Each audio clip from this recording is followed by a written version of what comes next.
Halo teman-teman, selamat datang kembali di channel Toserba Kurnia. Bagi kita yang membuka toko di kampung, seringkali kedatangan sales distributor menjadi salah satu anugerah tersendiri bagi kita.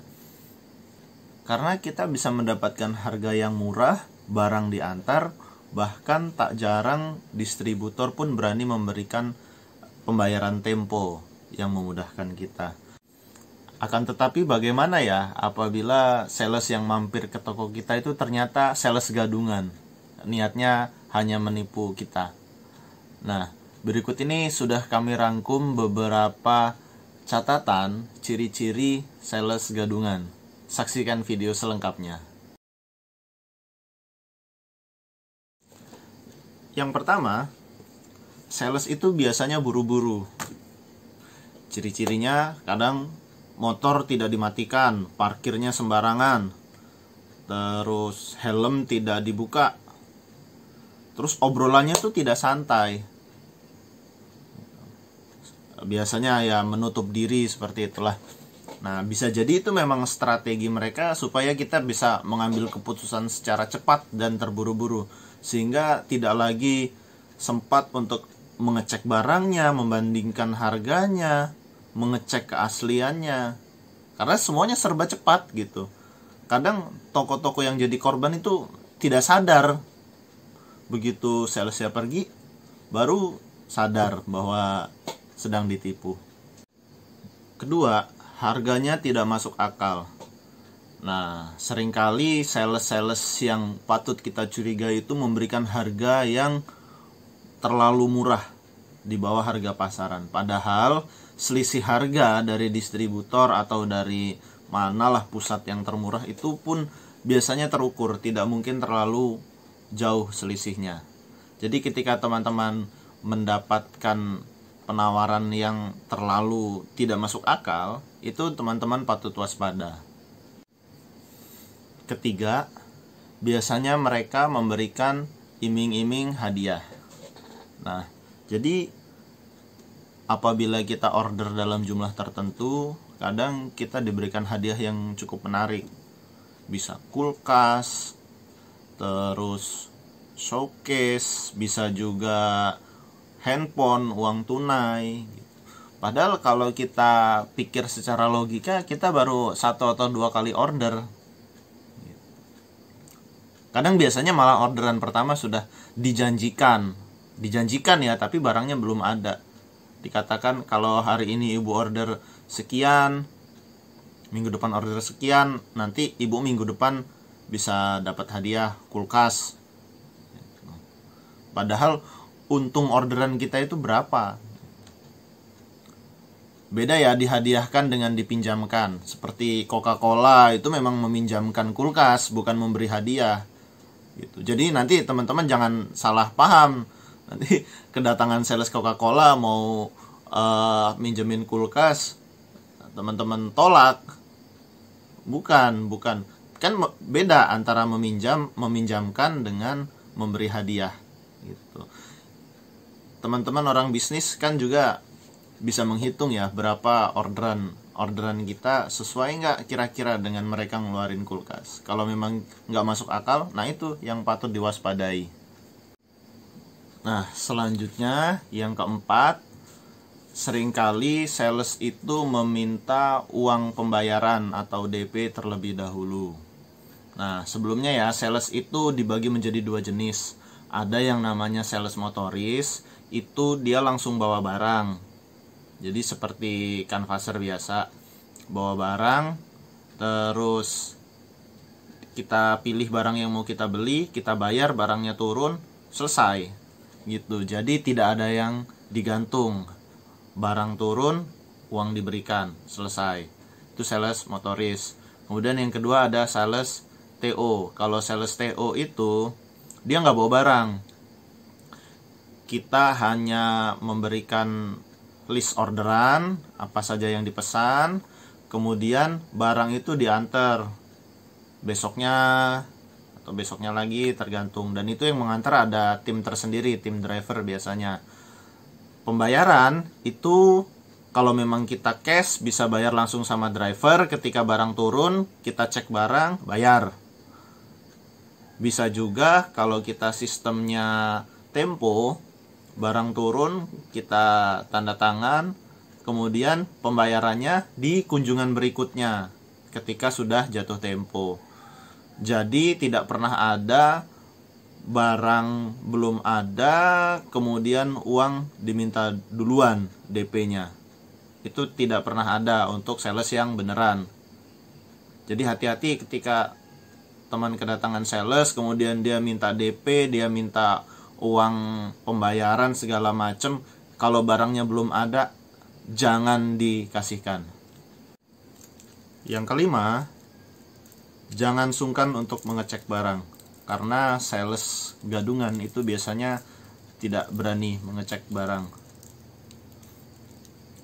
Kita santai transaksinya, kita cek dulu barangnya, tanggal kadaluarsanya, asli atau palsunya, kemudian jumlahnya, isinya, dan lain sebagainya. Jangan sampai nanti ketika salesnya sudah pergi, teman-teman baru sadar. Nah, kemudian seringkali ketika kita jaga warung itu kita dituntut untuk bisa fokus ya. Jangan sampai kita mengerjakan dua hal dalam satu waktu secara bersamaan. Itu bisa terbagi fokus kita. Nah, sales yang baik itu biasanya dia memberikan kita kesempatan ketika ada pelanggan, ya udah Mas, duluan pelanggannya gitu. Karena mereka pun santai, tidak terburu-buru gitu. Nah, beberapa hal yang sering jadi sasaran ini sales-sales yang nakal, kurang baik ya. Ini berdasarkan penuturan kawan-kawan ya. Kadang ada yang datang cerita. Nah, yang pertama itu pernah ada sales obat-obatan. Ini bukan obat warung ya. Sales ada yang bagus juga. Sales obat-obat apotik. Itu kita sendiri nggak tahu barangnya asli atau palsu, expire-nya kapan. Itu kadang-kadang nggak kecek. Nah, itu teman saya ada yang pernah rugi sampai ratusan ribu karena kayak gitu. Dia bilang nanti barangnya bisa ditukar, kalau nggak laku nanti dapat hadiah. Ya begitulah iming-imingnya. Ternyata dia cuma sekali datang, besoknya udah nggak datang lagi. Akhirnya hilanglah duit, obatnya pun nggak laku.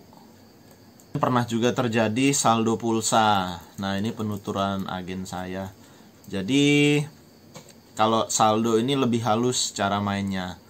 Dia memang bener lah, dia datang santai, ngobrol dan lain sebagainya,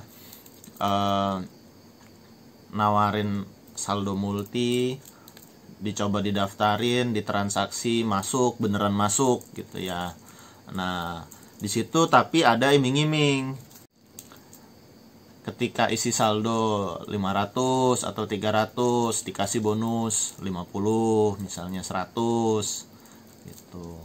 Nanti kalau order sampai 1 juta minggu depan bisa dapat handphone gitu.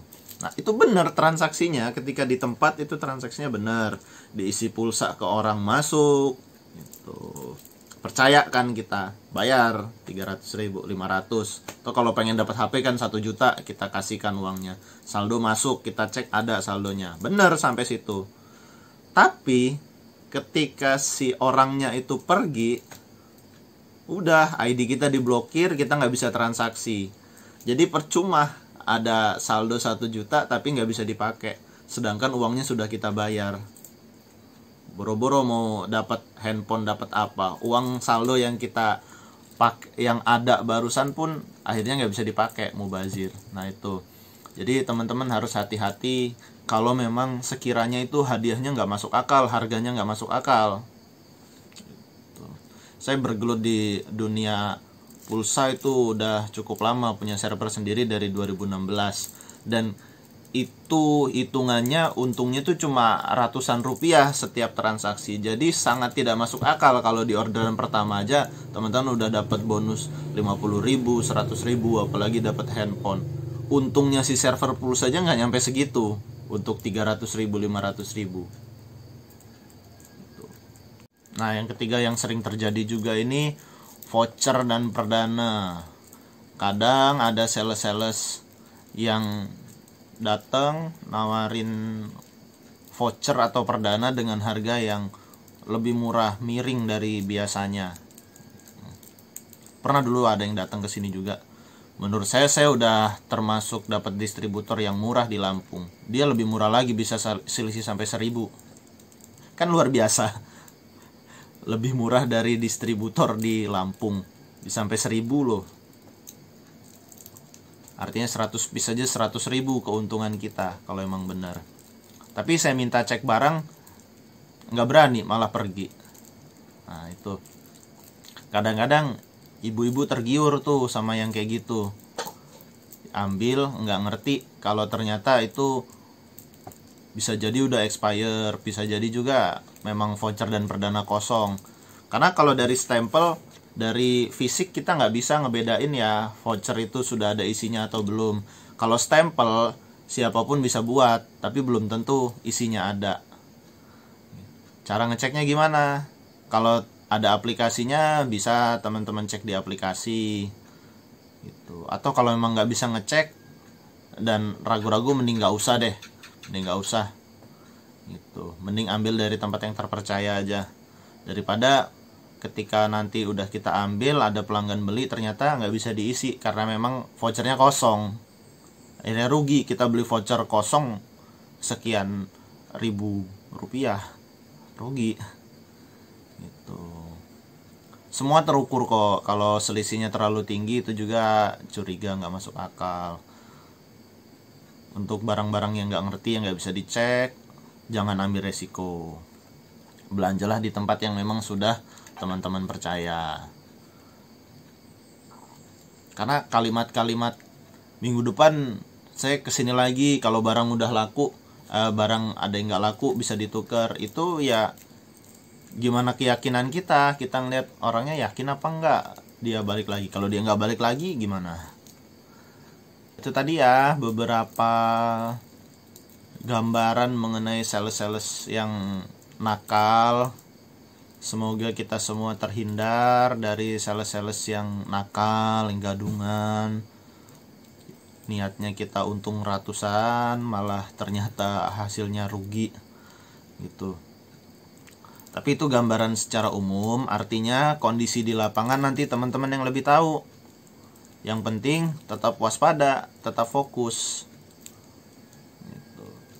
Bisa jadi gambaran saya begini ternyata nggak begitu, sales yang benar juga ada. Yang penting itu tadi, teman-teman harus tetap waspada, tetap berhati-hati dalam menjaga toko. Jangan sampai kita menjadi salah satu korban dari sales gadungan. Terima kasih, semoga bermanfaat. Terima kasih yang sudah menonton hingga akhir.